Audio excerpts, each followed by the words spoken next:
Bagaimana menasihati istri yang suka marah-marah kepada anak-anak kita dan kadang-kadang memukul mereka karena kenakalan anak-anak? Inilah tugas suami istri, mendidik anak-anak. Anak-anak itu harapan kita. Kalau anak-anak kita bisa didik, yang beruntung kita. Oleh karenanya dalam hadis Rasulullah SAW mengatakan, "Idza mata ibnu Adam inqata amaluhu." Jika telah meninggal seorang anak Adam, maka terputuslah seluruh amalannya illa min thalas. Kecuali 3 perkara yang tidak terputus. Di antaranya waladun salihun yad'u lahu, anak soleh yang mendoakannya. Di antara peninggalan yang sangat berarti bagi kita setelah kita dikubur adalah anak soleh. Kenapa Rasulullah SAW menyebut anak soleh? Karena hanya anak soleh yang terus setia mendoakan kita. Hanya anak soleh yang terus setia mendoakan orang tuanya. Antum punya istri, iya. Antum punya kakak, antum punya adik. Yang mendoakan kita cuma 2 orang. Orang tua kita sama anak kita. Namun kebanyakannya orang tua kita lebih meninggal terlebih dahulu daripada kita. Iya atau tidak? Kebanyakan orang tua kita lebih dahulu meninggal. Tinggal istri kita, anak kita, teman-teman kita, kakak kita. Antum saja jujur coba. Ada teman-teman antum yang meninggal, sama-sama teman ngaji. Berapa banyak antum doakan dia? Paling waktu dia meninggal aja antum doakan. Selanjutnya antum tidak doakan, kecuali terkadang kita sebut nama dia, yo kasihan rahimahullah, semoga Allah rahmati dia. Tetapi mendoakan dalam sujud, dalam salat tidak pernah. Kita jujur aja, kita tidak melakukan seperti itu. Ustaz antum doakan atau tidak? Mungkin lupa antum tidak doakan. Artinya yang kita bisa harapkan doanya anak kita. Istri kita mungkin doakan kita, mungkin. Tapi kalau dia kawin lagi sudah mungkin dia lupa.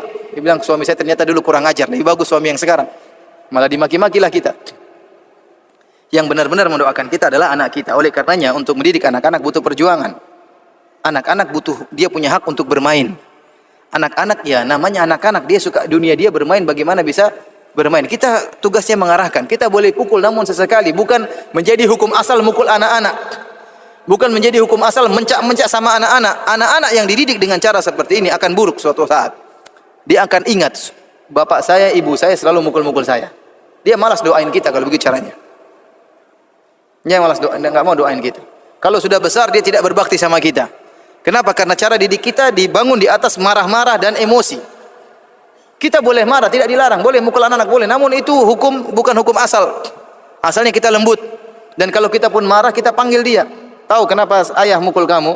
Kenapa ayah hukum kamu? Sampai dia mengaku dia yang salah. Kamu ada salah enggak? Oh enggak, bapak yang salah. Oh ini kurang ajar kan. Tapi anak-anak insya Allah kalau kita ajak baik-baik dia akan ngerti kamu salah enggak. Dengan lembut-lembut. Sehingga dia tahu dia dihukum karena dia bersalah dan ayah sayang sama dia maka dihukum. Bagaimana kita menanamkan bahwasanya hukuman yang kita berikan karena sayang kepada dia. Itu harus ditanamkan kepada anak-anak.